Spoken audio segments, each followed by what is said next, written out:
It's been 2 weeks since their explosive tell-all interview shocked the world, and today the Duke and Duchess of Sussex are speaking to us in a world exclusive. Not exactly, no. But as the fallout for the royal family continues, there's a whole industry of Prince Harry and Meghan Markle lookalikes who have been affected. Well, we're joined now by Sarah Mhlanga, Henry Morley, Rhys Whittock and Sylvia Aliford. Welcome to all of you, and thank you for joining us here this morning. I mean, it's extraordinary. You look incredible, all of you. Sarah, let's begin with you first of all. So this sort of started when you were on a shopping trip. I think you were in IKEA, weren't you? And somebody came up to you and said you look like the Duchess. Yes, Holly, it was a complete fluke, actually. I just was out in IKEA with my family, my husband and my 2 children. Went to get some breakfast. It's a very nice breakfast that they sell there.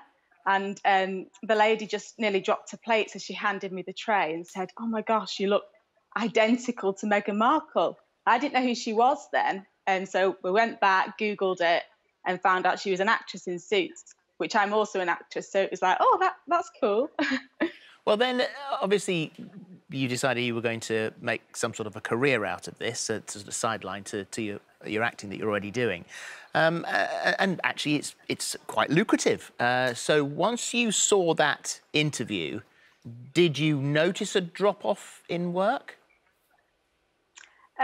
Well, first of all, I would never say that it's really been that lucrative. It's always just been a hobby, really, and another chance for me to exercise my skills and my talents and things like that. But after the interview, there definitely was less call for me to play Meghan, less Meghan gigs, yeah. And but what you did notice was that you were being trolled online by people that would normally divert their attention to Meghan herself.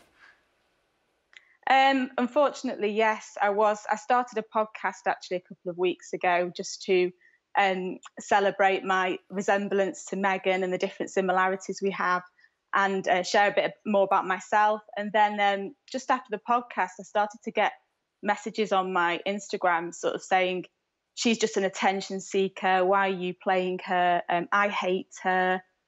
She's horrible. She's a menace. We've never liked her from the start." And that really hurt me, because although, you know, we're different people, I still represent her, I still play her, and I'm a mother also, so I felt that was a really horrible thing to say about another mother and a woman who really stands for women empowerment and giving women a voice, and she stands for so many good things. Yeah. And also to use me as a punch bag when I'm not her, I thought was really inappropriate. What about you, Henry, known as the Prince Harry of the North, Harry lookalike for 8 years, and we were talking then with Sarah about, you know, whether or not it could be lucrative. You're a mechanic, but it has been quite lucrative as a sideline for you, hasn't it? Sorry, you've got me now, yeah. Yes, obviously it's always been just a sideline job for me, but because I've been doing it probably the longest out of everyone here, I kind of saw the work before the wedding, so I was expecting everything kind of to drop back to normal after everything kind of hyped down after the wedding. So I mean, you actually, you know, you can make £2,500 in just a few days, but you've had jobs cancelled, haven't you? Yes. I think it was last year. I had a job I was supposed to be doing, and then there was some bad press relating to Meghan, and last minute they just shut down the job, obviously because they didn't want to be associated with the royals at that time, because obviously it's all about advertising, and they don't want to be associated with something if it's bad press. And then we've got Rhys here. So you won a competition and you started working as a Harry lookalike in 2018. And this has really taken you all over the world. And where others' work has dried up, yours has changed slightly, but you're still very much working, Rhys. Yeah, I'm really busy, and it's been quite a whirlwind for me ever since the engagement announcement. That time, an agent actually contacted me because I left my details with them a few years previously, and they saw that there was going to be a huge demand for lookalikes and not enough Harrys. There was a shortage. So all of a sudden, I became a lookalike the very next day after they got engaged and won the competition with EasyJet. And I've been flown to Macau, and I went to Israel to film a TV commercial also. You went to Hong Kong? Yes, we flew to Hong Kong and then got the ferry to Macau. So we went to a billionaire's party there at the Wynn Hotel. Wow. So it was an amazing experience. So we stayed there for 3 nights in this amazing suite. So flown their business class, so we've been having an amazing time. So it seems as though those playing Meghan get a tougher time than those playing Harry. Would you say that, Rhys? Because your life seems to be fine. The work has changed. You're sort of heading towards more LA lifestyle, celebrity lifestyle, and you feel like your lookalikes are hanging out with more of those lookalikes now. So the work is still there.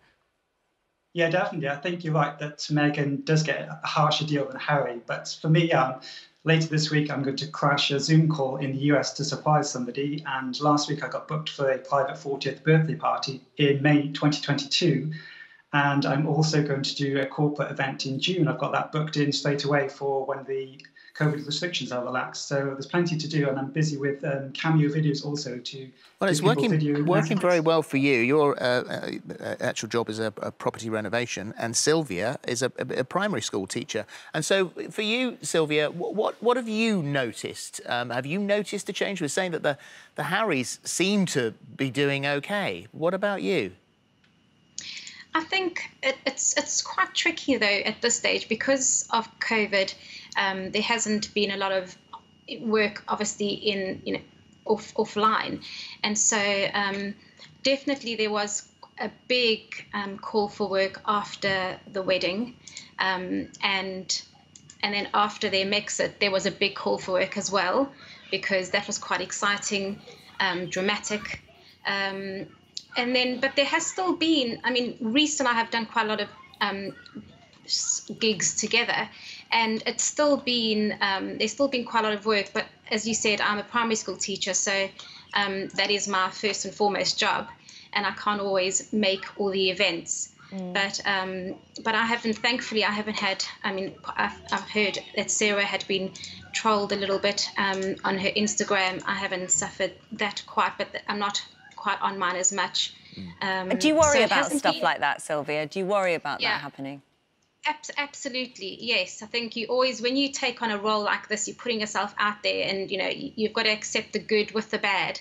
But I still worry, and especially with the way that public are seeing her now, I would be quite worried to go out into an event, a live event, where before we'd be having photographs and with 1,200 people and having.